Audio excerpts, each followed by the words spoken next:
Sino ba nang ito kayo, pescaw o patas?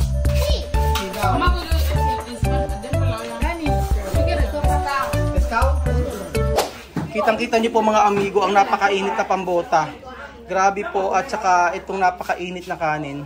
So alam niyo po ito ang huling pambota na makakain namin dito sa Equatorial Guinea. At sobra akong nalulungkot dahil kailan ko pa ba ito matitikman ang pambotang ito. So ito na po yung huling pagluluto ng pambota ni Tia Celsa para po sa amin sapagkat kami po ay uuwi na. So ayan po si Misma na napakaganda. Guwapa. Kaya chisme. May chisme. Pata po ko. ¿Cuánto? Meses. ¿Cuántos meses? Uno. No, este mes. Ano sí, este mes. Baka ka-birthday ko pa to eh, no? Esto chica de Alyan, no? Ajá. ¿Tú sabes Alyan? Yo he visto. Tú chica de Alyan, no? Yo he visto Alyan, tiene otro chica. ¿No? Sí. Tú chica de Alyan. Yo he visto, tiene otro chica. Sí, mucho. Ya le he visto. ¿Ah? Ya le he visto. Joke ko lang, pinutulan naman ako. Solo broma. Sabi ko merong ibang babae si Alyan. Sabi niya, nakita ko. Balbina, ¿qué chisme? ¿No chisme? No hay chisme. No, tú no hablas la verdad. No hay chisme. Hay chisme. Pasensya, embarazada. Sabi ko, meron ako chismis, buti si Pasensya. Natawa sila. Chamame! Naku, meron pong chismis mga amigo. At chamame, ay chisme. Ay chisme. Grande chisme. Pasensya. Pasensya. Pasensya, embarazada. Natawa siya. Pero ako chismis eh. Nasa siya kakabuntis. Hindi na. Alam mo, may post na. Ha? So ayan pa mga amigo. Si Tia Celsa po ay nagre-repartir na po. Re-repartir para po sa pambota. Hayaan ko lang siya kung ano ang gusto niyang gawin sa pambota. Nasa sahig.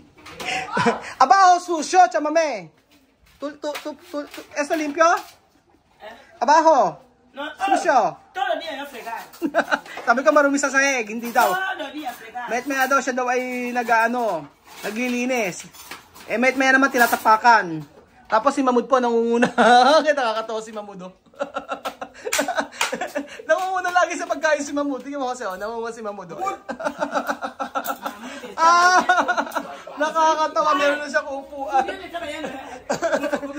Saca el calcetín, lo pone en la mano. Estaba así, dormido. Nadie ha comido más ayer. Llegué a dormir. Nangunguna si Mamud sa pagkain eh. Tingnan niyo. Llegué a dormir. Ang ugali lang. Mamud, sarap? Sarap? Gracias. Eso para mí? Sí. Para Kuya Raul? Sí. Ano chi? Ayan na po mga amigo. So, tahimik lang. Tranquilo. So ayan na po yung ating pambota mga amigo.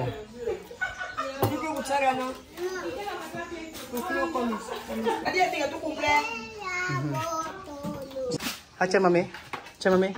¿Dónde otro gente? ¿Otros nichos? Ahora una persona aquí celoso. Cuando comen así, mucha gente no quiere venir a comer, vergüenza. Siente celos. Wala daw mga nagsiselos daw yung mga ibang tao. Kaya tinatanong kasi asan yung ibang mga bata eh. Kasi usually pag ganyang oras mga amigo ay nagpupuntahan na.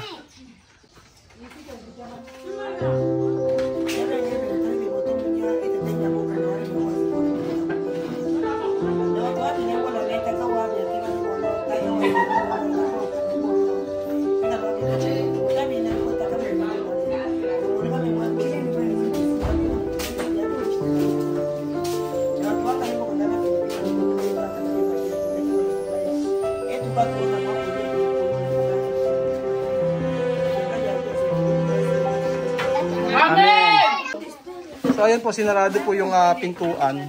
Kasi sabi nga ni Tia Celsa, ayaw magpunta ng ibang mga bata. So kung ayaw po, wala naman po tayo magagawa. Pero ang mahalaga po ay nandito ang pamilya ni Tia Celsa. Nandito rin po sila Celia, sila Balbina. Ayan, okay na po yan. So ayan po mga amigo.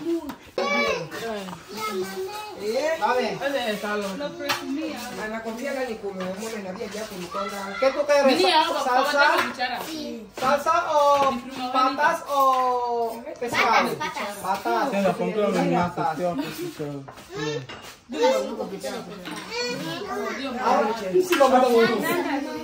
tú quieres? ¿Pescado o patas? Sigaw.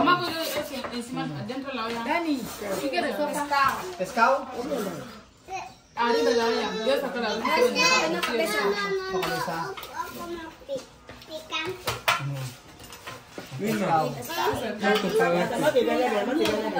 O pata. Terminar después. Tío, mami. Tía, kuya, mame. Tío, cuya, mami, aquí está. ¿Patas? Oh. Yo servir. Después misma. Misma. O para Nani. Alam niyo. No quiero soy Misma. Después. ¿Quién? Ah. No. Ken mas. Ken.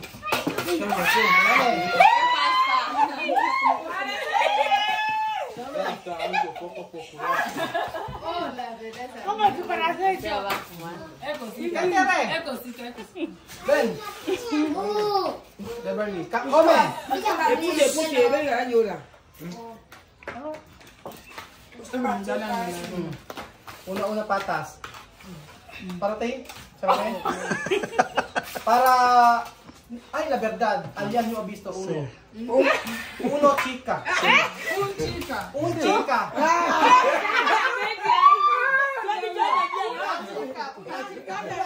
Una chica blanca. Blanca Filipina. Blanca. Retocar. Retokada daw. Joke lang. Solo broma. Kaya para ka na so. So, esto para... No se come así, subiendo.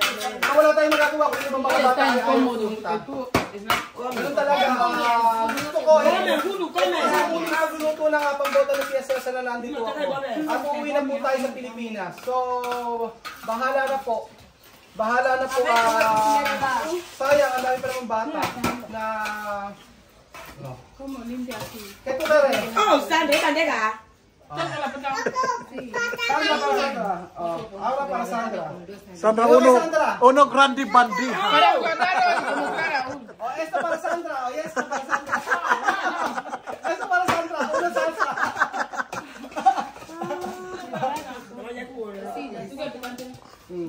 Para misa.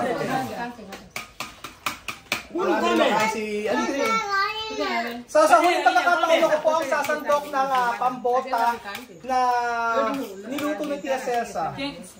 So, ayan po. Comer, ha? Oh, misma. Ay! Sarap! Donde ni plato. So, syempre, yung pagkakataon na ako nagkakain ng pambota. Diba para chamame, mira. Mira. ¿Por qué chamame poco? Chamame esta. Oh, mira. Para chamame, mira, chamame.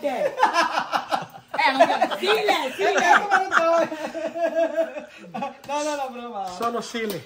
Chamame quiere pescado. Más. Oh, pescado. Come out, pescado. Qué pequeño arroz. ¿Qué pequeño arroz? ¿Por qué? ¿Tú no quieres comer? ¿Tú no quieres gorda? Con quiera un. Oh. Gracias. Comer bien, ¿ah? Chico. Mañana vamos a pasar todo, ¿ah? Oh. ¿Cuál? ¿Qué? Oh, picante. Ayan po kayo comer? Ayan, sila puerta. Yun nga po, medyo nakakalungkot lang din dahil syempre may mga bata na ayaw pumunta. Hindi yung mga bata ang ayaw pumunta, yung mga magulang. So okay lang yun, hindi naman sa nagdadamot si Chamame kasi baka isipin ng na nagdadamot si Chamame, na madamot na si Chamame dahil kumakain dito wala mga bata o hindi siya nagpapakain, ganun. Hindi po ganun yun. So, ang lahat naman ito ay decision ng mga mga pupunta rito or hindi. Pero kasi nagtawag na po si Tia Mami sa mga kapitbahay niya. At yung mga malalapit ba mga bata na pupunta talaga dito kadalasan, kaso wala eh. Ito lang talaga yung pamilya na lang ni Tia Celsa. Pero kasama naman sila ang Balbina. So, okay naman kung ganun yung mangyayari, kung ayaw ng mga ibang bata.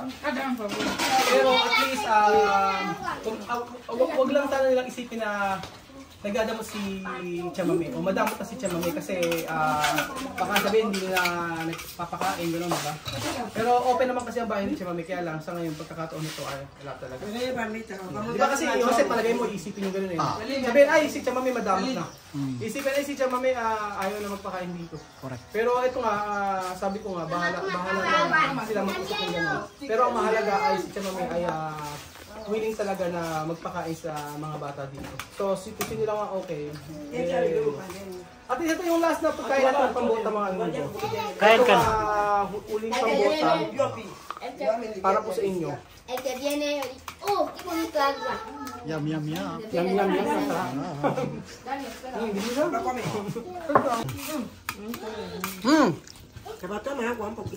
Dami na kain yata oh. Isa-isang ano na sila, isa-isang paan ng manok. Ano lang? Isa-isa lang sila. Isa-isang manok lang okay na ano. Kaya mo si Dani, isa-isa lang. Kaya nga eh. Si Mama daw nangungo sa pagkain eh. Si Nena tulog. Mod! Sabihin, busog, sarap. Busog. Nakakatuwa di ba ang pamilya ni Tia Celsa? So, itong sila Celia ay tinuturing niya na pamilya ni sila Celia tinuturing niya na pamilya ni Tia Mami. Kasama sila Balbina, tsaka si Dani. Tia Mami, no? Tia Mami, pamilya de Dani, Celia, Balbina, como tu pamilya oy, no? Ita mi Celine. Yun ang napansin ko mga amigo, talaga tinuring niya ni Tia Mami na pamilya itong kasi wala na si Pasensya mga amigo. So, syempre wala namang ibang magpapakain dito kila Celia kung hindi si Tia Mami lang. Napakabait na kapitbahay nitong si Tia Mami. Kaya kahit anong iutos ni Tia Mami dito, talaga sumusunod yung mga bata. Napakasipag, lalo na po si Celine. So, at least dati ganito lang tayo mga amigo, di ba? Natatandaan niyo po ba yung ating mga lumang video na kung saan ay kumakain po na ang pamilya ni Tia Celsa na puro sila lang. Oh, di ba? Sarap balikan ng ganitong pagkakataon mga kababayan ko. So, ayun po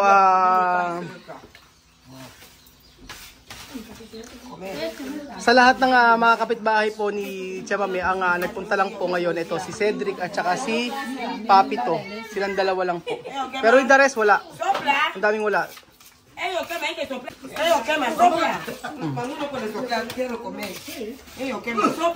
Di ba nakakatawang kumakain ng pambota ang mga bata.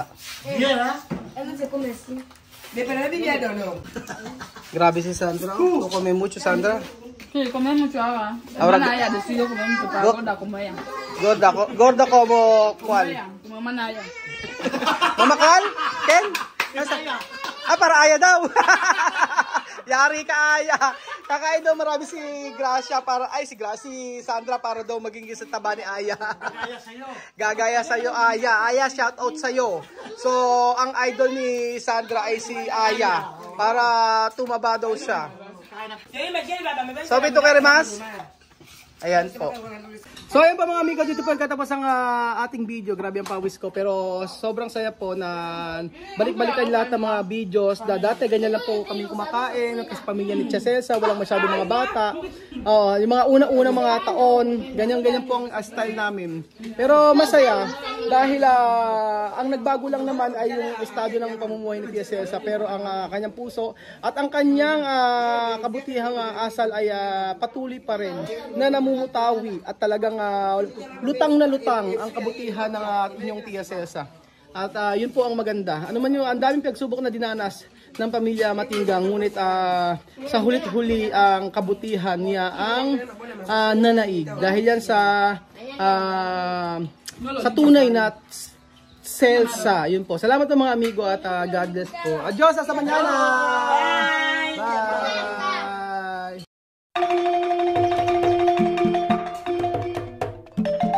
Na-appreciate ko yung paano sila nagdadasal.